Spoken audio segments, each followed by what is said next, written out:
Salam property dari Kak Ann Tio Bros. So, Kak Ann berada dekat mana? Hari ini Kak Ann berada di satu tapak projek di Taman Anjung Sungai Petai, Fasa 4. Untuk adik-adik kat luar sana yang mencari rumah teres satu tingkat, 22x70, 4 bilik dan 2 bilik air, cepat-cepat grab sebab Fasa 4 sudah nak siap. So, Kak Ann nak share dengan korang sikit lokasi dekat mana Kak Ann berada.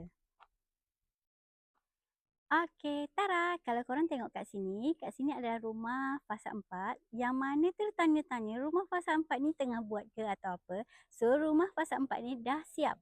So, sekarang pemaju sedang proses untuk dapatkan CCC.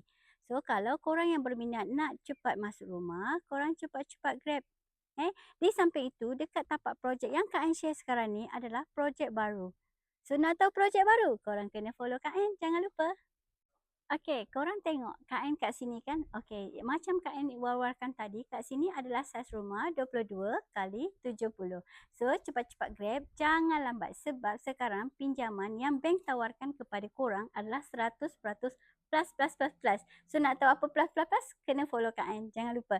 Okey, untuk selain daripada itu, dekat sini juga kita ada rumah teres 2 tingkat, kita ada rumah semidi setingkat.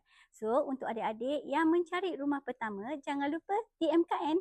Okey, ada ramai yang tertanya, Kak Ain ni siapa? Okey, untuk makluman adik-adik kat luar sana, Kak Ain adalah direct pemaju.